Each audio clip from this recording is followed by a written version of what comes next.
खाली कौन हरे कृष्ण हेले भगवान खाया देवे ना कौन गीतार निजे कहते कर्म कर अर्जुन चारि चार्टा स्त्री थे माने अर्जुन गोटे सुपर डुपर गृहस्थ भगवान कृष्ण भगवत गीता बाबाजी मान कहना अर्जुन जी गृहस्थ ताकू कहले हरे कृष्ण प्रभुजी प्रभुजी गीता जयंती सब होती गीता जयंती कौन गीता तो बुझीनी मुंडे पशुनी आप छोट कर कहले सीना आम जानू समस्त बड़े कहते कहते गीता जयंती भगवत गीता स्वयं भगवान कृष्ण को बाणी छोटेकि कहीहनी कारण भगवत गीतार केवल अष्टादश अध्याय 18टी अध्याय भितर सर्व वेद तात्पर्य पर्यवेशित अर्थ भगवान सबू वेद शास्त्र को गोटे संस्कृति पूरी तो ये कम्प्लिकेटेड बहुत कम्प्लिकेटेड कहीं भी आपको बुझीपार संसार भगवत गीता जयंती आसुँच भगवत गीता जयंती माने आज को प्राय 5000 वर्ष पूर्व भगवत गीता जयंती दिन ही भगवान कृष्ण भगवत गीता कहते माने मोक्षदा एकादशी दिन ही 5000 वर्ष पूर्व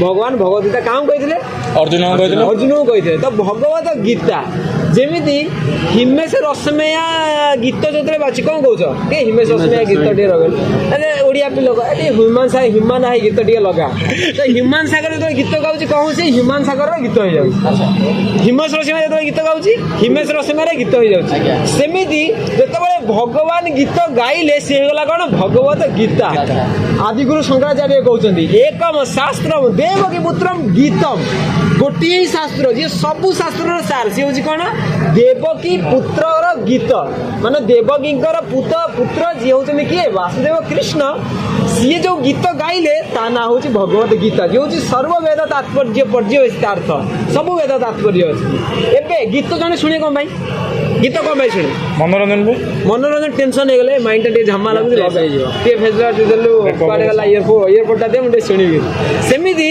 अर्जुन जो युद्ध क्षेत्र में माइंड पूरा टेंशन है झमा है जो कहते माइंड पूरा जाम है जो सी भगवान कृष्ण पाखु गले कार्पण्य देश उपहत स्वभाव पृछामी तम धर्म समूढ़ चेत हे भगवान कृष्ण मुझे बोका हो जाए मुझे जापारे कौन करी आउ कार्पण्य दोष मोर स्वभावटा पूरा अपहत हो जाए निज हाथ रू गांडी मोर खसी जाऊँगी ठिया हो पारुनी आई अवस्था से दुखपूर्ण अवस्था मानसिक चेतन मानसिक चाप को नहीं अर्जुन क्या पचारे भगवान कृष्ण को कहले मतलब गीत शुणा अर्जुन तार भगवान कृष्ण कहले इयरफोन दे तो भगवान कृष्ण कौन कहले भगवत शुणेले तो ये जनक प्रश्न आसो बद्ध जीवन सीना मन में प्रश्न आसब बद्ध जीव सीना द्वंद्व पड़ो बद्ध जीव मुंडे आम मान सीना माइंड टेंशन हो जाए आम गीत शुणुचे किंतु अर्जुन तो भगवान पार्षद थे मुंडा केमी टेंशन है जब प्रश्न कर मुंडा केमी टेंशन हो पार भगवान अर्जुन हूँ भगवान पार्षद आ द्रोणाचार्य शिष्य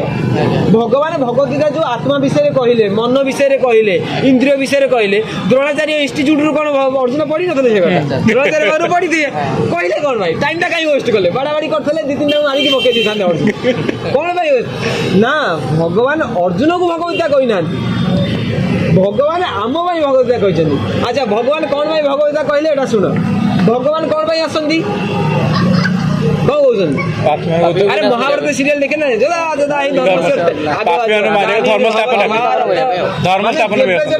अधर्म बढ़ी चले धर्मर विनाश हुए सेबे सेबे भगवान आसती अधर्म को विनाश करती धर्म धार्मिक व्यक्ति मान रक्षा करती तो एबे मतला कथा कह भगवान आसिले धराधाम जिते पर्यंत अच्छा से पर्यंत सी कौन धार्मिक व्यक्ति मान रक्षा करेंगे अधार्मिक मान विनाश करेंगे एवं भगवान गला से कौन करेंगे मतलब भगवान गला पुणी अधर्म बढ़ कि नहीं से भगवान एत कृपालु भगवान तो आसवा समय भगवान जो धराधाम लीला करती से तो असुर को विनाश करती लोक मान उद्धार करती प्लस भगवान एत कृपालु जे भगवान जीवा पर स्व अंतर्धान उत्तर काल जनईश्य मारा नाम अविद्या अनादि अविद्या शोक मोह बंधन निर्दुर्तुम माने सबू जिते स्व अंतर्धान उत्तर काल जनईश्य माना नाम जो जनईश्य जो लोक मैंने भगवान अंतर्ध्यान पर जन्म ହେବେ ସେମାନଙ୍କୁ ଉଦ୍ଧାର କରିବା ପାଇଁ ଭଗବତ ଗୀତା କହିଦେଇ ପଳେଇଲେ। ମାନେ ଭଗବାନ ଲୀଳା କରୁଥିବା ସମୟରେ ତ ଉଦ୍ଧାର କରିକି ଯାଇଥିଲେ, କିନ୍ତୁ ଭଗବାନ ଏମିତି ଏକ କାମ କଲେ ସେ ଗଲା ପରେ ବି ଯେମିତି ଲୋକ ଉଦ୍ଧାର ପାଉଥିବେ ଭଗବତ ଗୀତା ପଢିକି। ମାନେ 5000 ବର୍ଷ ପୂର୍ବେ ଆମମାନଙ୍କ ପାଇଁ ଭଗବାନ କଣ କଲେ ନା ଭଗବତ ଗୀତା କହିଲେ, ହେଲା କି। ତ ଶ୍ରୀମଦ ଭଗବତ ଗୀତା ଏ ସମ୍ପୂର୍ଣ୍ଣ ଭଗବତ ଗୀତାରେ କେତୋଟି ଅଧ୍ୟାୟ ଅଛନ୍ତି? 18ଟି ଅଧ୍ୟାୟ ଅଛନ୍ତି। ଆଉ 18ଟି ଅଧ୍ୟାୟ ଯାକରେ ଭଗବାନ କଣ ଅର୍ଜୁନକୁ କହିବାକୁ ଚେଷ୍ଟା କରିଛନ୍ତି? କଣ କହିବାକୁ ଚେଷ୍ଟା କରିଛନ୍ତି? ଢାବା ବାଡି କୁହ କଣ କହିବାକୁ? ତୁ ଆତ୍ମାନୁ ତୁ ମୋହ ଆଉ ମୋହ ମାୟା ଜାଲ ଷଡ଼ରିପୁ ତ୍ୟାଗ କରି ଷଡ଼ରିପୁ ତ୍ୟାଗ କରିବାକୁ ଷଡ଼ରିପୁ ତ୍ୟାଗ କର ଇଏ କର। ନା ନା ନା ନା, ଭଗବାନ ଅର୍ଜୁନକୁ କଣ ପାଇଁ ଭଗବତ କହିଲେ ଏଇଟା ଶୁଣ। ସମସ୍ତେ କଣ କହୁଛନ୍ତି ଗୀତା ପଢନାରେ ବାବାଜୀ ହେଇଯିବ, ଗୀତା ପଢନାରେ ଏତେ ନେଇଯିବ, ଇସ୍କନ ବାଲା ନେଇଯିବେ। ସେ ମତ ସେଇଆ କହୁଛନ୍ତି। କୃଷ୍ଣ ଭଗବତ ଗୀତା ଅର୍ଜୁନକୁ ଏଇଥିପାଇଁ କହିଲେ କି ଅର୍ଜୁନ କହୁଥିଲେ ମୁଁ ବାବାଜୀ ହେବି ବୋଲି। ଅର୍ଜୁନ କହୁଥିଲେ ମୁଁ ଯୁଦ୍ଧ କରିବିନି ବାବାଜୀ ହେବି। ଅର୍ଜୁନ ଭଗବତ କହୁଛନ୍ତି ନା ଗୁରୁନ୍ନ ହତ୍ୱା ହିଁ ମହାନୁଭାବାନ ଶ୍ରେୟମ୍ ଭକ୍ତୁମ୍ ଭୈକ୍ଷ୍ୟ ଅପିୟ ଲୋକେ। ମୁଁ ପଛେ ଭିକ ମାଗିକିରି ବାବାଜୀ ଚକୁଳିଆ ବଣ୍ଟା ହେଇକିରି ବୁଲିବି, କିନ୍ତୁ ମୋର ମହାନୁଭାବ ଗୁରୁମାନଙ୍କୁ ମୁଁ ମାରିବିନି, ମୋ ପିତାମହ ମାନଙ୍କୁ ମୁଁ ମାରିବିନି। ସେଇଥିପାଇଁ ପୁରା ଭଗବତ ଗୀତା ଅର୍ଜୁନକୁ ଭଗବାନ କୃଷ୍ଣ ଏଇଥିପାଇଁ କହିଲେ କଣ ନା ତୁ କେମିତି ଯୁଦ୍ଧ କର, ତୁ ବାବାଜୀ ହେଇକି ରହିପାରିବୁନୁ, ତୁ କ୍ଷତ୍ରିୟ, ତୁ ଯୋଦ୍ଧା, ତୁ କହୁଛୁ ବାବାଜୀ ହବୁ। ତୁ ଯେତେବେଳେ ବାବାଜୀ ହେଇକି ଭିକ ମାଗିବୁ ଧରେ କେହି ଭିକ ଦେଲେନି, ତୁ ତ ହଉଛୁ କ୍ଷତ୍ରିୟ, ତୋର ତ ପୁରା ବାଡାବାଡି ପ୍ରାକ୍ଟିସ ଅଛି। ଭିକ ଯିଏ ନ ଦବ ତାକୁ ଠୋକିନା ଗୋଟେ ଜାଗା ମତେ ଦବୁନୁ, ମୋ ବାପା ପଇସାରେ ଚଳୁଛୁ, ଆମ ରାଜ୍ୟର ଧନ ଗାଉଛୁ, ମତେ ଭିକ ଦେବୁନୁ। ତୁ ବାବାଜୀ ହେଇଗଲେ ବି ଯୋଦ୍ଧା ତୋର ସ୍ପିରିଟ ରହିବ, କାରଣ ସେ ଯୋଦ୍ଧା ନା, ଯାହାର ଯୋଉ ଭଳିଆ ଅଭ୍ୟାସ ସେଇଟା ସିଏ ରହିବ। ଆଉ ସିଏ କଣ ନାଇଁ ତମେ ଭିକ ଦେଲେଣି ଠିକ ଅଛି ମୁଁ ଯାଉଛି, ସେ 3-4 ଜଣଙ୍କୁ ସହିବ, 5 ଜଣ ବେଳକୁ ଅର୍ଜୁନ କହିଲେ ଭଗବାନ କହିଲେ ନା ତୁ ବାବାଜୀ ହେଇପାରିବୁନୁ, ତସ୍ମାତ୍ ଉତ୍ତିଷ୍ଠ କୌନ୍ତେୟ ଯୁଦ୍ଧାୟ କୃତ ନିଶ୍ଚୟ। ଭଗବାନ କହିଲେ ଏ କୁନ୍ଦିପୁତ ସେଥିପାଇଁ ତୁ ଉଠ, ତୁ ବାବାଜୀ ହେଇପାରିବୁନୁ, ଆଉ ଯୁଦ୍ଧାୟ କୃତ ନିଶ୍ଚୟ, ଯୁଦ୍ଧ କର। ଭଗବାନ ଏଇଟା ଭୁଲ କଥା ଯେ ଏଇଟାକୁ ପଢିଲେ କି ବାବାଜୀ ହେଇଯିବ ବୋଲି। ନା ନା, ବାବାଜୀ ମାନେ ପଢନ୍ତି ବୋଲି କଣ ବାବାଜୀ ଆକୁ ଯିଏ ପଢିଲେ ବାବାଜୀ ହେଇଯିବ? ସମସ୍ତଙ୍କୁ ପାଇଁ ଭଗବାନ କହିଲେ ଯେତେବେଳେ ଜଣେ ବ୍ୟକ୍ତି କଣ କରିବ ନା ତାର ଯୋଉ କାର୍ଯ୍ୟ ଯୋଉଟା କର୍ତ୍ତବ୍ୟ ପଥରୁ ଯେତେବେଳେ ବ୍ୟକ୍ତି ବିଚ୍ୟୁତ ହେଇଯିବ, ସେତେବେଳେ ସେ ଭଗବତ ପଢିଲେ ତାକୁ କଣ କର୍ତ୍ତବ୍ୟ କରିବା ପାଇଁ ତାର କଣ ବାଞ୍ଛା ଆସିବ, ସେ ଦୃଢ ସଂକଳ୍ପବାନ ହବ। ତ ପୁରା ଭଗବତ ଗୀତାରେ ଏବେ ଭଗବତ କଣ ପାଇଁ ଭଗବାନ କହିଲେ କି ଅର୍ଜୁନକୁ କେମିତି ଯୁଦ୍ଧ କରିବେ, ଅର୍ଜୁନ କେମିତି ବାବାଜୀ ନ ହେବେ। ତ ପୁରା ଏଇ ଭଗବତ ଗୀତାରେ ଅର୍ଜୁନଙ୍କୁ ଭଗବାନ କଣ ବୁଝିବା ପାଇଁ ଚେଷ୍ଟା କରିଛନ୍ତି କି ତତେ ଯୁଦ୍ଧ କରିବା ପାଇଁ ପଡିବ। ତ ଏବେ କେମିତି ତାଙ୍କୁ କନଭିନ୍ସ କଲେ? ପ୍ରଥମେ ତ ଅର୍ଜୁନ କହୁଥିଲେ ମୁଁ କରିବିନି, କିନ୍ତୁ କେମିତି ଅର୍ଜୁନ ମାନିଲେ ମୁଁ ଯୁଦ୍ଧ କରିବି ବୋଲିକିରି, ସେଇଟା ହଉଛି ଭଗବତ ଗୀତା। କେମିତି ଗୋଟେ ବ୍ୟକ୍ତି କର୍ତ୍ତବ୍ୟନିଷ୍ଠ ହବ, ଆଉ ସେ କର୍ତ୍ତବ୍ୟ କଣ ସେଇଟା ଆମେ ଜାଣିବା କି ଭଗବତ ଗୀତା କେମିତି ଭଗବାନ ବୁଝାଉଛନ୍ତି। ତବେ ଭଗବତ ଗୀତା କେତେଟା ଅଧ୍ୟାୟ ଅଛନ୍ତି? 18 ଅଧ୍ୟାୟ। 18 ଅଧ୍ୟାୟକୁ 3ଟି ଭାଗରେ ବିଭକ୍ତ କରାଯାଇଛି। 3 ଶତକ ମାନେ 6ଟା 3ଟି ଭାଗରେ ବିଭକ୍ତ କରିକିରି ଭଗବତ ଗୀତାକୁ ରଖାଯାଇଛି। ଯଦି 6ଟା 3ଟା ଭାଗରେ ବିଭକ୍ତ ହେଲା କେତେଟା ଅଧ୍ୟାୟ ହେଲା? ଗୋଟିଏ ଶତକ ହଉଛି 6ଟା, ମାନେ 6 6 12 6 18, ମାନେ ଏଇ 3ଟା ବାର ବୁଝିପାରିଲ କି? 1 ରୁ 6 7 ରୁ 12 13 ରୁ 18 ଇଏ ହଉଛି 3ଟା କଣ ବିଭାଗ, 3ଟା ଭାଗରେ ଭଗବତ ଗୀତାକୁ ବିଭକ୍ତ କରାଯାଇଛି। ତ ପ୍ରଥମ ବିଭାଗ ହଉଛନ୍ତି କଣ? କର୍ମଯୋଗ, ଦ୍ୱିତୀୟ ହଉଛନ୍ତି ଭକ୍ତି ଯୋଗ, ତୃତୀୟ ହଉଛନ୍ତି ଜ୍ଞାନ ଯୋଗ। ବୁଝିପାରୁଛ ତ? କର୍ମଯୋଗ, ଭକ୍ତି ଯୋଗ, ଜ୍ଞାନ ଯୋଗ, ହେଲା କି? ତ ଏବେ ପ୍ରଥମେ କଣ ନା କର୍ମଯୋଗରେ ଭଗବାନ ପ୍ରଥମ ଯୋଉ 6ଟା ଅଧ୍ୟାୟ ଯୋଉ କର୍ମଯୋଗ, ଏଥିରେ ଅର୍ଜୁନଙ୍କୁ ଭଗବାନ କୃଷ୍ଣ ବୁଝିବାକୁ ଚାହିଁଛନ୍ତି କି ତୁ କର୍ମ ତତେ କରିବା ପାଇଁ ପଡିବ। ତୁ ଯୋଉ କହୁଛୁ ମୁଁ ବାବାଜୀ ହେଇଯିବି, ରଣ ଛାଡିକି ପଳେଇବି, ଯାଇପାରିବୁନି, ତତେ କର୍ମ ହିଁ କରିବାକୁ ପଡିବ। ଆଉ ଏଇଟା ତ ନିଶ୍ଚିତ କର୍ମ କରିବାକୁ ପଡିବ। ଏଇଟା ତ ବୁଝେଇଲେ ଅର୍ଜୁନ ପୁଣି ଯୁକ୍ତି କଲେ। ଅର୍ଜୁନ କହିଲେ ମୁଁ କର୍ମ କରିବାକୁ କହୁଛ, ମାରିବାକୁ କହୁଛ ମୋ ପିତାମାତା ମାନଙ୍କୁ, ମୋର ପିତାମହ ମାନଙ୍କୁ, ଗୁରୁ ମାରିବା ପାଇଁ, ପାପ ମେବା ଆଶ୍ରୟ ଆସମାନ, ଆମକୁ ପାପ ଲାଗିବ, ମତେ ପାପ ଲାଗିବ। ହତ୍ୱେତା ନା ଥାଏ, ମତେ ଏଇ ମୋର ଗୁରୁ ମାନଙ୍କୁ ମାରିଲେ ମତେ ପାପ ଲାଗିବନି, ଏ କଥା କିଏ କହୁଛ? ମୁଁ ମାରିବିନି ତାଙ୍କୁ। ତାପରେ ଭଗବାନ କୃଷ୍ଣ କହିଲେ ପାପ ତତେ ଲାଗିବ, କିନ୍ତୁ ତୁ ତୋ ପାଇଁ ମାରୁନୁ, ମୁଁ କହୁଛି ତୁ ମାରୁଛୁ, ମୋ ପାଇଁ ତୁ ମାର। କାହିଁକିନା ସେ ଯୋଉ ଅଧର୍ମ ସପକ୍ଷରେ ଅଛନ୍ତି ନା, ଅଧର୍ମ ସକ୍ଷମରେ ଅଛନ୍ତି। ଦେଖ ଏବେ ଜଣେ ଯୁକ୍ତି କରିବ, ଭଗବାନ କୃଷ୍ଣ ଅର୍ଜୁନ ଦ୍ୱାରା ପାପ କରାଇଲେ, ଅର୍ଜୁନ ନା କଣ ଅଧର୍ମ କରାଇଲେ। ଏବେ ତମେ ମତେ କୁହ, ଆର୍ମିରେ ଯିଏ ଅଛି ହେଲା କି, ସିଏ ଯୋଉ ଲୋକମାନଙ୍କୁ ମାରୁଛି, ପୋଲିସ ଯୋଉ ଲୋକମାନଙ୍କୁ, ପୋଲିସ ଯୋଉ ଚୋରମାନଙ୍କୁ ମାରୁଛି, ତାକୁ କଣ ଜେଲ ହଉଛି? କଣ ପାଇଁ ଜେଲ ହଉନି? କାରଣ କୌଣସି ସରକାରଙ୍କ ଆଦେଶରେ ଆର୍ମି ବାଲା କ'ଣ ଫାଇଟିଂ କରୁଛନ୍ତି। ସିଏ ଯଦି ନିଜେ ସେଇ ଆର୍ମି ଡ୍ରେସ୍ ଖୋଲିଦେବେ ନିଜେ ଆସି ସାର୍ଟ ପିନ୍ଧିବେ ମନ ଇଚ୍ଛା ଚାଲିବେ ମାରି ପୁରା ଭିତରେ ହେବେ କି ନାହିଁ ଫାସି ଏକାଥରେ ହବ କି ନାହିଁ। ସେମିତି ଅର୍ଜୁନକୁ ଭଗବାନ କୃଷ୍ଣ କହୁଥିଲେ ମୁଁ ହଉଛି ଭଗବାନ ତୁ ମୋ ଇଚ୍ଛାରେ କାମ କର। ମୋ ଇଚ୍ଛାରେ କାମ କଲେ ତୋତେ କ'ଣ ହବ ନା ପାପ ଲାଗିବନି। ଯଜ୍ଞାର୍ଥେ କର୍ମଣ ଅନ୍ୟତ୍ର ଲୋକ ଅୟଂ କର୍ମ ବନ୍ଧନ। ଯଜ୍ଞ ପୁରୁଷ ହଉଛି ମୁଁ ଆଉ ମୋ ପାଇଁ ତୁ କାମ କରୁଛୁ ତୋ ପାଇଁ ତୁ କରୁନୁ ଆଉ ମୁଁ ହଉଛି ଭଗବାନ। ଆଉ ଏଇ ଯୋଉ ଜ୍ଞାନ ମୁଁ ତତେ ଦେବେ ଭଗବତ ଗୀତା ବିଷୟରେ ଦେବି ଏଇ ଯୋଉ ଏବଂ ବିବସ୍ୱତେ ଯୋଗମ୍ ପ୍ରୋକ୍ତବାନ ଅହମ୍ ଅବ୍ୟୟମ୍ ମୁଁ ଅନାଦି କାଳ ଆଗରୁ ଆଉ ଅସଂଖ୍ୟ କାଳ ଆଗରୁ ସୂର୍ଯ୍ୟଦେବଙ୍କୁ ବି ଏଇ ଜ୍ଞାନ ଦେଇଥିଲି। ଆଉ ଧୀରେ ଧୀରେ ଏଇ ଜ୍ଞାନଟା କ'ଣ ବ୍ୟାପି ଆସୁଛି ତଳକୁ। ତାପରେ ଅର୍ଜୁନଙ୍କ ମନରେ ପ୍ରଶ୍ନ ଆସିଲା ଆଉ ଭଲ ମଜା କରୁଛ ଆଉ ତମେ ମୋ ସାଙ୍ଗେ ଜନ୍ମ ହେଇଛ ମୋର ତମେ ସାଙ୍ଗ ତମେ ସୂର୍ଯ୍ୟଦେବ ତ କେତେ କାଳରୁ ଅଛନ୍ତି ତମେ କହୁଛ କେମିତି ମୁଁ ଭଗବାନ ଆଉ ମୁଁ ତାଙ୍କୁ ଜ୍ଞାନ ଦେଲି ବହୁତ ଫାଡ଼ା ତମେ ଡାଲର ମାରି ତାପରେ ଭଗବାନ କହିଲେ ଆରେ ନା ରେ ତୁ କ'ଣ ମତେ ତୋ ଭଳିଆ ଭାବୁଛ ନା କ'ଣ। ଭଗବାନ କୃଷ୍ଣ କହିଲେ ବହୁନି ମେ ବ୍ୟତୀତାନି ଜନ୍ମାନି ତବ ଅର୍ଜୁନ ତାନେବ ବେତ୍ତ ସର୍ବାଣୀ ନତ୍ୱଦ୍ ବେତ୍ତ ପରନ୍ତପ। ହେ ଅର୍ଜୁନ ତମର ଆଉ ମୋର ଏମିତି ବହୁ ଜନ୍ମ ବ୍ୟତି ଯାଇଛି ଆଉ ସବୁ ଜନ୍ମ କଥା ମୁଁ ମନେ ରଖିଛି ନତ୍ୱମ୍ ବେତ୍ତ ପରନ୍ତପ କିନ୍ତୁ ଏ ପରନ୍ତପ ଏ ଅର୍ଜୁନ ତମେ କିନ୍ତୁ ସବୁ ଭୁଲି ଯାଇଛ ସେଥିପାଇଁ ମତେ କହୁଛ ମୁଁ ହଉଛି ତମ ସାଙ୍ଗେ ଜନ୍ମ ହେଇଛି ବୋଲି। ଏଭଳି କେତେ ମାନେ ଥର ମୁଁ ଆଉ ସେଇଠି ସେଇ ଏଇ 4 ନମ୍ବର 4ର୍ଥ ଅଧ୍ୟାୟରେ ଏ ଶ୍ଲୋକ ଆଉ ସେଇ 4ର୍ଥ ଅଧ୍ୟାୟରେ ହିଁ ଏଇ ପ୍ରଶ୍ନର ଉତ୍ତର ଦେଇକିରି ଭଗବାନ କହିଛନ୍ତି ମୁଁ କେତେବେଳେ ମୁଁ ହଉଛି ଭଗବାନ। ଆଉ ଯେତେବେଳେ ଯୁଗ କ'ଣ ସେ ଶ୍ଲୋକ ଯଦା ଯଦା ହିଁ ଧର୍ମସ୍ୟ ମୁଁ ହଉଛି ଭଗବାନ ଆଉ ମୁଁ ଯେବେ ଅଧର୍ମ ବଢି ଚାଲେ ଧର୍ମର ହାନି ଘଟେ ସେବେ ମୁଁ ଜନ୍ମ ନେଇଥାଏ ସାଧୁମାନଙ୍କୁ ରକ୍ଷା କରେ ଦୁଷ୍ଟମାନଙ୍କୁ ବିନାଶ କରେ। ସେଇ ଅଧ୍ୟାୟରେ ଅର୍ଜୁନକୁ କ'ଣ କହିଛନ୍ତି ଭଗବାନ କହିଛନ୍ତି। ଏମିତି ଭଗବାନ କହିକିରି ଏତେ କହିଦେଲା ପରେ ବି ଅର୍ଜୁନ ପୁଣି ଭଗବାନ ବଦଳ ସତରେ ସନ୍ନ୍ୟାସୀ ହେଇପାରିବେନି ମତେ ସତରେ ଯୁଦ୍ଧ କରିବାକୁ ପଡିବ ଦେଖିଲ କାନ୍ଦୁଳି ମାନ୍ଦୁଳି ହେଲାଣି। ଦେଖିବ 4ର୍ଥ ଅଧ୍ୟାୟ 5ମ ଅଧ୍ୟାୟ ହଉଛି ସନ୍ନ୍ୟାସ ଯୋଗ 4ର୍ଥ ଅଧ୍ୟାୟ ନାଁ ଥିବ ସନ୍ନ୍ୟାସ ଯୋଗ ମାନେ ସନ୍ନ୍ୟାସ ଯୋଗ ମାନେ ଅର୍ଜୁନ କହିଲେ ଅର୍ଜୁନ ଏତେ କଥା ଶୁଣିକିରି ବି ଭଗବାନ ମତେ କହୁଛନ୍ତି ମତେ ଯୁଦ୍ଧ କରିବାକୁ ତଥାପି ତାଙ୍କର ଗଲାନି ଭଗବାନ ମୋହିତ କରିଦେଇଛନ୍ତି ନା ଆମେ ମାନେ କେମିତି ଜ୍ଞାନ ପାଇବାନି। ଅର୍ଜୁନ କହିଲେ ନାଇଁ ମୁଁ ଟିକେ ସନ୍ନ୍ୟାସୀ ନେଲେ ହୁଅନ୍ତା ଭଲ ହୁଅନ୍ତା ବାବା ଝିଅନ୍ତି ନାଲି କପଡ଼ା ପିନ୍ଧନ୍ତି ବାପା ତୁ ହେଇପାରିବୁନି ରେ ତୁ କାହିଁ ବୁଝୁନୁ ଭାଇଟା ଯୁଦ୍ଧ କର ତୁ ଯୋଦ୍ଧାଟା କେମିତି କହୁଛୁ ସନ୍ନ୍ୟାସୀ ହବୁ ଛାଡ଼େ ତୁ ଯଦି କହୁଛୁ ଯଦି ସନ୍ନ୍ୟାସୀ ହବୁ ତ ଯାଇକି ତ ଯୋଦ୍ଧା ଥିଲୁ ସନ୍ନ୍ୟାସୀ ହବୁ ବୋଲି କହୁଛୁ ଗୋଟିଏ ପନ୍ଥାରେ ତୁ ହେଇପାରିବୁ ତୁ ଯଦି ଧ୍ୟାନ ଯୋଗ କର ଦେଖିବ 6ଠ ଅଧ୍ୟାୟର ନାଁ କ'ଣ ଧ୍ୟାନ ଯୋଗ। ଭଗବାନ ଧ୍ୟାନ କଥା କ'ଣ ପାଇଁ କହିଛନ୍ତି ନା ଅର୍ଜୁନ ପୁରା ଜିଦି କରି ବସିଲେ କହିଲେ ଦେଖେ ଗୋଟେ ଉପାୟ ଅଛି ତୁ ଯଦି ଧ୍ୟାନ କରିବୁ ତାହେଲେ ତ ମନଟା ସ୍ଥିର ହେଇଗଲେ ତୁ ବାବାଜୀ ହେଇକି ରହିପାରିବୁ ଭିକ ଯଦି ନଦେଲେ ବି ତୁ ବଜାବଜି କରିବୁନି ତାଙ୍କୁ ହାତ ଧରିକି କ'ଣ ରହିପାରିବୁ। ସେଇଥିପାଇଁ ଭଗବାନ କହିଲେ ପୁରା ଧ୍ୟାନ କଥା କହିଲେ ଆଉ ତୁ ହରିଣ ଚାନ ଆଣିବୁ ବିବିକ୍ତ ଦେଶ ସେବିତମ୍ ତୁ ଗୋଟେ ନିଛାଟିଆ ସ୍ଥାନରେ ଯାଇକି ବସିବୁ ଆଉ ଧ୍ୟାନ ଲଗେଇବୁ ଭଗବାନ ନିଶ୍ୱାସ ଉପରେ ତୁ ଧ୍ୟାନ କରିକିରି ମନକୁ ସଞ୍ଚୟ କରିବୁ ଇନ୍ଦ୍ରିୟ ମାନଙ୍କୁ ସଞ୍ଚୟ କରିବୁ ଇଏ କରିବୁ ସିଏ କରିବୁ। ଯେମିତି ମନ ସଞ୍ଚୟ କଥା ଅର୍ଜୁନ ଶୁଣିଛନ୍ତି ସାଙ୍ଗେ ତ ବାୟା ହେଇଗଲେ ଭଗବାନ ଏ ଧ୍ୟାନ ପାନ ମୋ ଦ୍ୱାରା କିଛି ହବନି ଚଞ୍ଚଳ ମି ମନ କୃଷ୍ଣ ଏ କୃଷ୍ଣ ମୋ ମନ ଭାରି ଚଞ୍ଚଳ ଏ ଧ୍ୟାନ ମୁଁ କରିପାରିବିନି ମତେ ପଛେ ବାୟୁରି ବସୁ ଦୁଷ୍କର ମୁଁ ଯଦି ଧନଞ୍ଜୟ ମୁଁ ଅର୍ଜୁନ ମୋ ପାଖରେ ଏମିତି ତୀର ଅଛି ମୁଁ ତୀର ମାରିକିରି ବାୟୁର ଦିଗକୁ ପରିବର୍ତ୍ତନ କରିଦେଇ ପାରିବି କିନ୍ତୁ ମନର ଦିଗକୁ ପରିବର୍ତ୍ତନ କରିପାରିବି ନାହିଁ ମନ ମତେ କଣ୍ଟ୍ରୋଲ କରିବାକୁ କୁହନ୍ତୁ ନାହିଁ।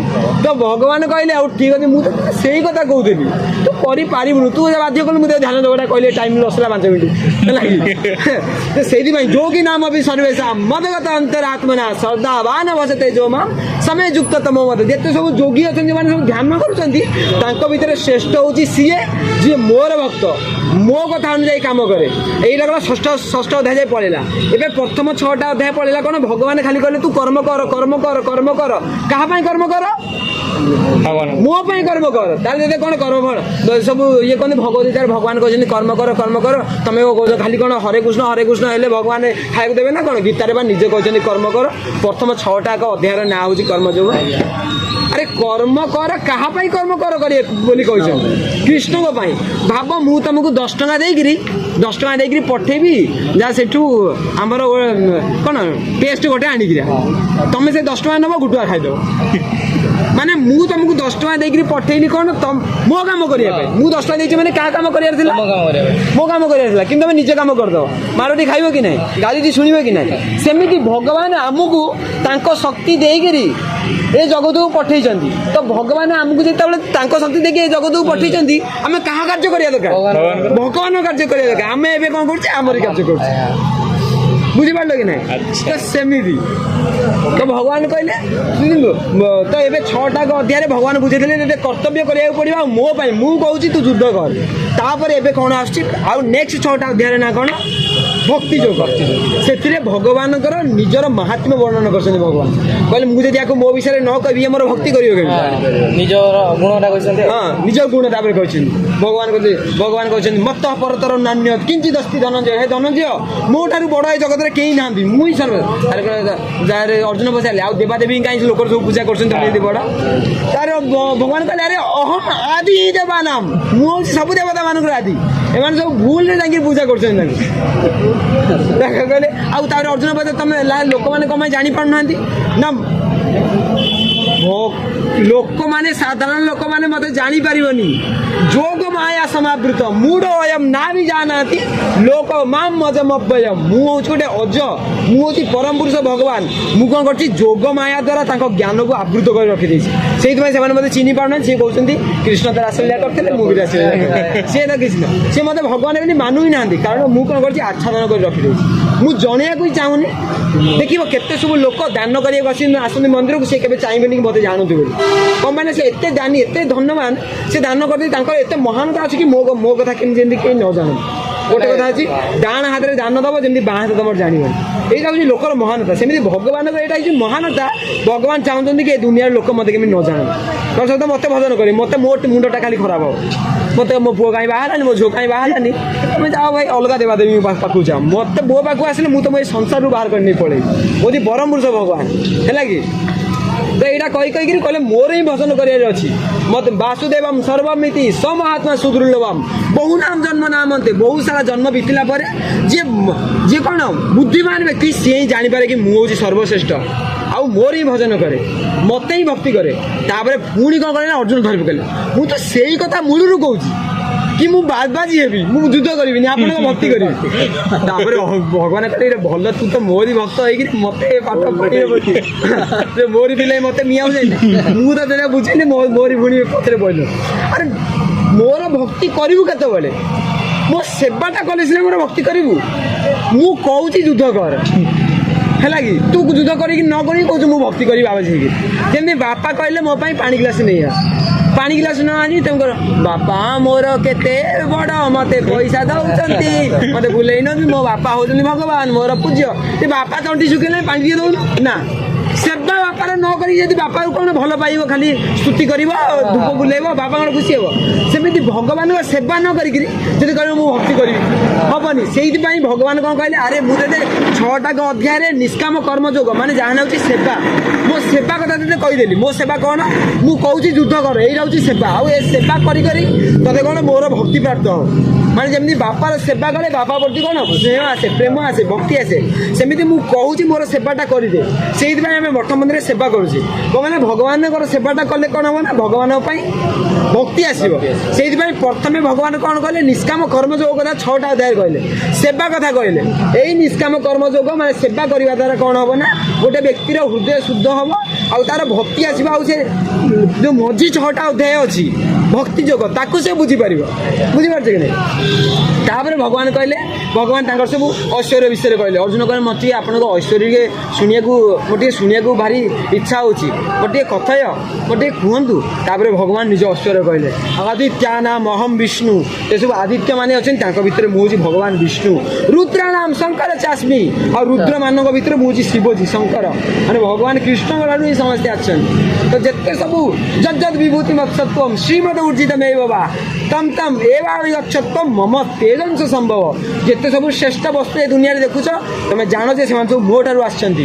ମୁଁ ହେଉଛି ସୂର୍ଯ୍ୟ, ମୁଁ ହେଉଛି ଚନ୍ଦ୍ର, ସମସ୍ତେ ହେଉଛନ୍ତି ମୋ ଠାରୁ ଆସିଛନ୍ତି, ମୋ ଠାରୁ ହିଁ ଶକ୍ତି ଗ୍ରହଣ କରିକିରି ସମସ୍ତେ ପ୍ରକାଶ ହେଉଛନ୍ତି। ଯେତେବେଳେ ଏତେ କଥା ଭଗବାନଙ୍କ କତରୁ ଶୁଣିଦେଲେ, ଅର୍ଜୁନ କହିଲେ ମୋତେ ଟିକେ ଆପଣଙ୍କ ବିଶ୍ୱ ରୂପ ଟିକେ ଦେଖାନ୍ତୁ। ଯେଉଁ ରୂପ କଥା ଆପଣ କହୁଛନ୍ତି ସେଇଭଳି ରୂପ ଟିକେ ଦେଖାନ୍ତୁ। ସେଇଟା ରୂପ ଦେଖିଲେ ମୁଁ ଆପଣଙ୍କୁ ବିଶ୍ୱାସ କରିବି। ତାପରେ କହିଲେ ଠିକ୍ ଅଛି, ତୁ ହେଉଛୁ ମୋର ପ୍ରିୟ ସଖା, ତୋ ପାଇଁ ମୁଁ ଆଜି ମୋର ବିଶ୍ୱରୂପ ଦେଖେଇବି। ଆଉ ଦେବାମ ବି ସୁଦୁର୍ଲଭମ୍, ଯେଉଁଟାକି ଦେବତାମାନଙ୍କ ପାଇଁ ବି ଦ୍ରଷ୍ଟୁମ୍ ଶକ୍ୟ, ଯଦି ଯେଉଁଟାକି ଦେବତାମାନଙ୍କ ପାଇଁ ବି ଦେଖିବା ପାଇଁ ଅସମ୍ଭବ, ସେମାନେ ବି ଦେଖିପାରନ୍ତିନି, ସେଇ ରୂପଟା ମୁଁ ଏବେ ଯଦି ଦେଖାଉଛି। ତାପରେ ଭଗବାନ କ'ଣ କଲେ ନା ତାଙ୍କର ବିଶ୍ୱରୂପ ଦେଖେଇଲେ, ଅନନ୍ତ ଆଖି, ଅନନ୍ତ ପାଟି, ଅନନ୍ତ ହାତ। ତାପରେ ଅର୍ଜୁନ ପୁରା ସ୍ତୁତି କରୁଛନ୍ତି, ପଶ୍ୟାମି ଦେବ ତବ ଦେବ ଦେହ, ହେ ଭଗବାନ ମୁଁ ଆପଣଙ୍କୁ ଏ ବିଶାଳ ଶରୀରରେ ସବୁ ଦେବତାମାନଙ୍କୁ ଦେଖୁଛି, ରୁଦ୍ର, ବରୁଣ, ଇନ୍ଦ୍ର, ବ୍ରହ୍ମା, ଯେତେ ସମସ୍ତେ ଅଛନ୍ତି ସମସ୍ତେ ଆପଣଙ୍କ ଶରୀରରେ ଅଛନ୍ତି। ଆପଣ ହେଉଛନ୍ତି ପରମ ପୁରୁଷ ଭଗବାନ, ପରମ ବ୍ରହ୍ମ, ପରମ ଧାମ, ପବିତ୍ର ପରମ ଭଗବାନ। ଆପଣ ହେଉଛନ୍ତି ପରମ ବ୍ରହ୍ମ, ଆପଣ ହେଉଛନ୍ତି ପରମ ବ୍ରହ୍ମ, ଆଉ ଆପଣ ହେଉଛନ୍ତି ପବିତ୍ର, ମୁଁ ଆପଣଙ୍କୁ ପ୍ରଣାମ କରୁଛି। ତାପରେ ଏତିକି କହିସାରିଲା ପରେ ଭଗବାନ କ'ଣ କହିଲେ ନା, ତାପରେ ଭଗବାନ ତାଙ୍କର ନିଜ ରୂପଟାକୁ ସିଦ୍ଧ କରିଥିଲେ। ତାପରେ ସେଇ ଭକ୍ତି ଯୋଗ କଥା ବି ଚାଲିଛି। ତା ପରବର୍ତ୍ତୀ ଅଧ୍ୟାୟ ମାନଙ୍କରେ ଏଇଟା ହେଉଛି ଲାଷ୍ଟ ଅଧ୍ୟାୟ, 12 ନମ୍ବର ଅଧ୍ୟାୟ। ଏକାଦଶ ନମ୍ବର ଅଧ୍ୟାୟରେ ଭଗବାନ ବିଶ୍ୱରୂପ ଦେଖେଇଲେ, 10 ନମ୍ବର ଅଧ୍ୟାୟରେ ଭଗବାନ ନିଜ ଐଶ୍ୱର୍ଯ୍ୟ ଦେଖେଇଲେ। ଏବେ 12 ନମ୍ବର ଅଧ୍ୟାୟ ନାଁ ହେଉଛି କ'ଣ, ଭକ୍ତି ଯୋଗ। ସେଠି ଭଗବାନ ନିଜ ଭକ୍ତି କଥା କହିଛନ୍ତି, ମୋର ଭକ୍ତି କଲେ କ'ଣ ହୁଏ, ମୋର ଭକ୍ତି ମୋତେ କିଏ କିଏ ପ୍ରିୟ, କେଉଁ ବ୍ୟକ୍ତି ମାନେ ମୋର ପ୍ରିୟ, କେମିତି ଅହିଂସା କରିବନି, ସମତା କେମିତି ଆଣିବ, ଭଗବାନ ନିଜ ଭକ୍ତି, ମୋର ଭକ୍ତି କଲେ କ'ଣ ହୁଏ, ମୁଁ କେମିତି ମୋ ଭକ୍ତମାନଙ୍କୁ ରକ୍ଷା କରେ, ଏଇସବୁ ବିଷୟରେ କ'ଣ କରିଛନ୍ତି ନା ଭଗବାନ କହିଛନ୍ତି। ତ ଏବେ 12 ନମ୍ବର ଅଧ୍ୟାୟ ପଳେଇଲା, ମାନେ ପ୍ରଥମ 6 ଅଧ୍ୟାୟ କ'ଣ ହେଇଗଲା, କର୍ମ, ଦ୍ୱିତୀୟ 6 ଅଧ୍ୟାୟ କ'ଣ ହେଇଗଲା, ଭକ୍ତି, ଯେଉଁଥିରେ ଭଗବାନ ନିଜ ଭକ୍ତି କଥା କହିଲେ, ନିଜ ବିଶ୍ୱରୂପ ଦେଖେଇଲେ, ନିଜ ଐଶ୍ୱର୍ଯ୍ୟ କହିଲେ। ଏବେ ଶେଷ 6 ଅଧ୍ୟାୟ, ଏଇ ଶେଷ 6 ଅଧ୍ୟାୟ ନାଁ କ'ଣ, ଜ୍ଞାନ ଯୋଗ। ଏଠି କ'ଣ କଲେ ନା ଭଗବାନ ଜ୍ଞାନ ଦେଲେ। ଏବେ ଜଣେ ପ୍ରଶ୍ନ କରିବ, ଆଚ୍ଛା ଜଣେ ତ ଭଗବାନଙ୍କ ସେବା କଲା, ଭକ୍ତି କରିଦେଲା, ଏବେ ଜ୍ଞାନର କ'ଣ ଆବଶ୍ୟକତା ଥିଲା ଯେ ଭଗବାନ ଏବେ 6ଟା ଅଧ୍ୟାୟରେ ଜ୍ଞାନ କଥା କହୁଛନ୍ତି, କ'ଣ ଆବଶ୍ୟକତା ଅଛି ନା, ଜ୍ଞାନର ଆବଶ୍ୟକତା ଏଇ ଅଛି ଯେ ଭାବ ତମର ଏବେ କ'ଣ ଅଛନ୍ତି ନା, ତମର ଏବେ ତମ ଭଗବାନ କ'ଣ କଲେ ନା ଏମିତି ଅଛି, ତମକୁ ଗୋଲକ ବୃନ୍ଦାବନ ନେଇଗଲେ। ଗୋଲକ ବୃନ୍ଦାବନ ଯଦି ଏବେ ଆମକୁ ନେଇଯାଆନ୍ତି, ଆମର ଦିନ ଖାଲି କ'ଣ ବିତିବ, ଗୋପୀକି ଦେଖି ଦେଖି ଦିନ ବିତୁଛି। ଆରେ ଏଇଠି ଗୋପୀ, ସେଠି ଗୋଟି, କେଉଁଠି ଖାଇବା ହେଲାଣି, କାରଣ ଆତ୍ମଜ୍ଞାନ ଆସିଛି ନା। ଆମେ ଖାଲି ଭଗବାନ ଭଲ ପାଇଛୁ, ଗୋଲକ ବୃନ୍ଦାବନ ପଳେଇବା, କେଉଁଠି ଝିଅ ଆଇଲେ, କେଉଁଠି ଗାଈ ଆଇଲେ, ଏ ତ ବହୁତ ଧୂଆଳିଆ ଗାଈଟା ହେଇଛି, ଗାଈଟା ଭଲ ତ ଚରୁଛି, ଭଲ ଦେଖାଯାଉଛି, କେବଳ ଖାଲି ବିଷୟ ବାସନା ଆମେ କ'ଣ କରିବୁ ନା ଗୋଲକ ବୃନ୍ଦାବନ ଦେଖିବା। ଯେହେତୁ ଆମର ଆତ୍ମଜ୍ଞାନ ଆସିନି, ସେଥିପାଇଁ ଭକ୍ତି ହେଲା ପରେ ବି ଭକ୍ତମାନେ ବେଦଶାସ୍ତ୍ର ଅଧ୍ୟୟନ କରନ୍ତି, କ'ଣ ପାଇଁ, ଜ୍ଞାନ ଆଣିବା ପାଇଁ, ଆତ୍ମସାକ୍ଷାତ୍କାର ପାଇଁ। ସେଥିପାଇଁ ଯେପରି ଗୋଟେ ଭକ୍ତ ସେ ସେବା କରିକି ତାକୁ ଭକ୍ତି ପ୍ରାପ୍ତ ହେବ, ଆଉ ଭକ୍ତି ପ୍ରାପ୍ତ ହେଲେ ଯେପରି ଗୋଟେ ଭକ୍ତ ଜ୍ଞାନ ପାଇବ, ସେ ଜ୍ଞାନ ଆସିଲା ପରେ ହିଁ ଭଗବାନ କ'ଣ କରିବେ ନା ଗୋଲକ ବୃନ୍ଦାବନକୁ ନେଇକି ଯିବେ। ଗୋଲକ ବୃନ୍ଦାବନ ନେବା ପୂର୍ବରୁ ଭଗବାନଙ୍କ ଭକ୍ତି ଆଉ ଭଗବାନଙ୍କ ଜ୍ଞାନ ଦୁଇଟାକ ଥିବା ଦରକାର। ସେଥିପାଇଁ ଭଗବାନ ଏବେ କ'ଣ କହୁଛନ୍ତି, ଶେଷ 6ଟା ଅଧ୍ୟାୟରେ ଜ୍ଞାନ ଯୋଗ କଥା କହୁଛନ୍ତି, ଯେଉଁଥିରେ ସେ ଭଗବାନ 3 ଗୁଣ ବିଷୟରେ କହିବେ, ପ୍ରକୃତି ବିଷୟରେ କହିବେ, କାଳ ବିଷୟରେ କହିବେ, କର୍ମ ବିଷୟରେ କହିବେ, ଆଉ ମାନେ କେମିତି 3ଟା ଗୁଣ ଯୋଗୁଁ ଲୋକମାନେ ଅଲଗା ଅଲଗା କାମ କରୁଛନ୍ତି, ଅସୁର ଭାବ କଥା କହିବେ, କେମିତି ଆସୁରିକ ଭାବକୁ ଜଣେ ଜୟ କରିବ, କେମିତି ଜଣେ ଆତ୍ମସାକ୍ଷାତ୍କାର କହିବ। ତାପରେ ଏଇ ଯେଉଁ 6ଟା ଅଧ୍ୟାୟରେ କେବଳ ଏଇ କଥା କହିଛନ୍ତି, କେବଳ ଜ୍ଞାନ ଦେଇଛନ୍ତି, ଯାହାଫଳରେ ବ୍ୟକ୍ତିକୁ ଆତ୍ମସାକ୍ଷାତ୍କାର ହେଇଯିବ। ସେ ଗୋଟେ ନାରୀକୁ ମା ଦୃଷ୍ଟିରେ ଦେଖିବ, ଆତ୍ମା ଦୃଷ୍ଟିରେ ଦେଖିବ, ଉପଭୋଗର ବିଷୟବସ୍ତୁ ରୂପରେ ନୁହଁ, ବୁଝିପାରିଲ, ତା ମନକୁ କଣ୍ଟ୍ରୋଲ କରିପାରିବ। ଯେତେବେଳେ କୌଣସି ଦୁର୍ବିଧା ଆସିବ ତାର ସମାଧାନ ବାହାର କରିପାରିବ। ଏଥିପାଇଁ ଶେଷ 6 ଅଧ୍ୟାୟରେ କ'ଣ କହିଲେ, ଜ୍ଞାନ। ପ୍ରଥମ 6 ଅଧ୍ୟାୟରେ କ'ଣ କହିଲେ, କର୍ମ କର, ମାନେ ମୋ ସେବା କର, ସେବା କରିବା ଦ୍ୱାରା ମଝି 6 ଅଧ୍ୟାୟରେ କ'ଣ ହେବ, ତୋର ଭକ୍ତି ଆସିବ, ଭକ୍ତି ଆସିଲେ ତୁ ମୋତେ ଦେଖିପାରିବୁ, ମୋତେ ବୁଝିପାରିବୁ, ଆଉ ଶେଷ 6 ଅଧ୍ୟାୟରେ ଜ୍ଞାନ କହିଲେ ମାନେ ତୋର ନିଜର ଆତ୍ମସାକ୍ଷାତ୍କାର ହେବ, ତୁ ମୋ ବିଷୟରେ ଆଉ ନିଜ ବିଷୟରେ ଆଉ ଏ ଦୁନିଆ ବିଷୟରେ ଜାଣିପାରିବୁ। ତାପରେ ତୋର ବୈରାଗ୍ୟ ଆସିବ, ଆଉ ମୋ ପାଖକୁ ନେଇଯିବୁ, ମୋ ପାଖକୁ ତୁ ପଳେଇବୁ। ଆଉ ଶେଷ ଅଧ୍ୟାୟ 18 ନମ୍ବର ଅଧ୍ୟାୟ 66 ନମ୍ବର ଶ୍ଲୋକରେ ପୁରା ଭଗବଦ୍ଗୀତାର ସାର କହିଥିଲେ ଭଗବାନ କୃଷ୍ଣ, କ'ଣ, ସର୍ବଧର୍ମାନ୍ ପରିତ୍ୟଜ୍ୟ ମାମେକଂ ଶରଣଂ ବ୍ରଜ ଅହଂ ତ୍ୱାଂ ସର୍ବ ପାପେଭ୍ୟୋ ମୋକ୍ଷୟିଷ୍ୟାମି ମା ଶୁଚ। ସବୁ ଧର୍ମକୁ ପରିତ୍ୟାଗ କରିକି ଏ ସଂସାରରେ ଯେତେ ଧର୍ମ ଚାଲିଛନ୍ତି ସବୁ ଧର୍ମକୁ ତ୍ୟାଗ କରିକି ତୁ ମୋ ଶରଣରେ ଆସ, ଆଉ ମୋର ଶରଣ ଯା, ଆଉ ମୁଁ ହିଁ ତତେ କ'ଣ କରିବି ନା ଏଇ ସଂସାରରୁ ବାହାର କରି ନେଇ ପଳେଇବି। ତ ଇଏ ହେଲା ଭଗବଦ୍ଗୀତାର ସାର। ଭଗବଦ୍ଗୀତାରେ କହୁଛନ୍ତି, ଲୋକମାନେ କହନ୍ତି ଭଗବଦ୍ଗୀତାର ମାନେ ହେଉଛି ଏହା, ଭଗବଦ୍ଗୀତାର ମାନେ ସେଇଆ, ମନ କଣ୍ଟ୍ରୋଲ କରିବା, ସିଏ କରିବା, ଇଏ କରିବା, ଯେତେବେଳେ ମନ ବାୟା ହେଇଯାଇଥିବ ଭଗବତ, ନା, ଭଗବଦ୍ଗୀତାର ଉଦ୍ଦେଶ୍ୟ କ'ଣ ହେଲା, ଭଗବଦ୍ଗୀତା ପଢ଼ିବା ଦ୍ୱାରା ଜଣେ ବ୍ୟକ୍ତି କ'ଣ ଜାଣେ ନା କୃଷ୍ଣ ହେଉଛନ୍ତି ପରମ ପୁରୁଷ ଭଗବାନ, କୃଷ୍ଣଙ୍କର ସେବା କରିବା ହିଁ ଏକମାତ୍ର ଧର୍ମ। ଏଇଟା ଆମେ କହୁନୁ, ଏଇଟା କିଏ କହୁଛନ୍ତି, ଆଦି ଗୁରୁ ଶଙ୍କରାଚାର୍ଯ୍ୟ। ଏକ ଦେବ ଦେବକୀ ପୁତ୍ର ଏବ, ଜଣିଏ ହିଁ ଏ ଜଗତରେ ଦେବତା ଅଛନ୍ତି, ସେ କିଏ, ଦେବକୀଙ୍କର ପୁତ୍ର ମାନେ ଭଗବାନ କୃଷ୍ଣ।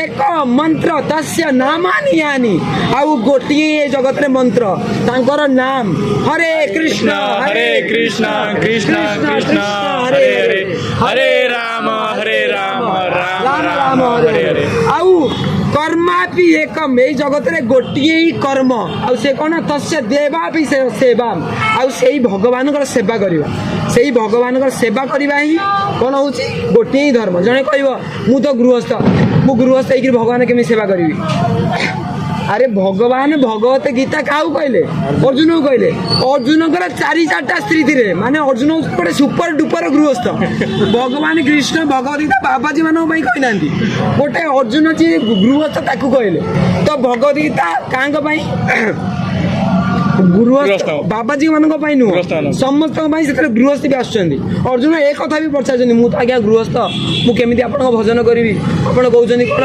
ମୋତେ ସବୁବେଳେ ଭଜନ କର ସତମ କୀର୍ତ୍ତନ ତ ମନ ମନ ହବ ମଦ ଭକ୍ତ ମୋର ସବୁବେଳେ ଭଜନ କର ମୋ ପାଇଁ କାମ କର ମୁଁ ଯଦି ଆପଣଙ୍କ କାମ କରିବି ମୋ ପେଟ ବାଟଣା କେମିତି ଚାଲିବ ଆଜ୍ଞା ମୋ 4-4ଟା ସ୍ତ୍ରୀ ଆଉ କେତେ ପିଲା ମୋ ଏତେ ପିଲା ଛୁଆ ଅଛନ୍ତି କେମିତି ଚାଲିବ ଏତେ ବଡ଼ ଆମ ରାଜ୍ୟ ମୁଁ ଯଦି ଆପଣଙ୍କ ପାଇଁ ଖଟିବି କେମିତି ହବ ନା ନା ଯଦ କରୋସି ଯଦସ୍ନାସି ଯଜୁ ହୋସି ତଦାସି ଯତ ତପସ୍ୱସି କନ୍ତେ ତଦ କୁରୁଷୁ ମଦ ରପଣମ୍ ଯାହା ତୁ କରୁଛୁ ଯାହା ତୁ ଖାଉଛୁ ଯାହା ତୁ ଦେଖୁଛୁ ଯାହା ତୁ ଭାବୁଛୁ ଯାହା ତୁ ତପସ୍ୟା କରୁଛୁ ଯାହା ତୁ ଯଜ୍ଞ କରୁଛୁ କର୍ମ କରୁଛୁ ସବୁ ମୋତେ ଅର୍ପଣ କରି କର ଦେଖିବ ସେଇଥିପାଇଁ ଭକ୍ତମାନେ ଯେତେବେଳେ ଖାଆନ୍ତି ଭଗବାନଙ୍କୁ ଲଗେଇ ଖାଆନ୍ତି ଧନ ଉପାର୍ଜନ କଲେ ଭଗବାନଙ୍କ ପାଇଁ କିଛି ଅର୍ଥ ଦାନ କରନ୍ତି ମୁଁ ଆଜି ଚାକିରି ଯଦି ନ କରିବି ବାସ ଶେଷରେ ଭଗବାନଙ୍କ ମନ୍ଦିରରେ ଦେବି କ'ଣ ଭକ୍ତ ଏଥିପାଇଁ ଚାକିରି କରେ ଭକ୍ତ ଆଉ ଅଭକ୍ତ ଭିତରେ ମେଣ୍ଟାଲିଟି କ'ଣ ଭକ୍ତ ଭଗବାନଙ୍କ ପାଇଁ ଚାକିରି କରେ ହୁଏତ ତାଙ୍କ ଘର ଲୋକ ସେ ପାଳନ ପୋଷଣ କରୁଥାଇପାରେ ଯେହେତୁ ଗୃହସ୍ଥର ଏଇଟା ଧର୍ମ କିନ୍ତୁ ସେ କରୁଛି କାହା ପାଇଁ ଭଗବାନଙ୍କ ପାଇଁ ଯଦି ସେ ଆଜି ଚାକିରି ନ କରିବ ମାସ ଶେଷକୁ ଭଗବାନଙ୍କ ମନ୍ଦିରରେ ଦାନ କେମିତି ଦେବ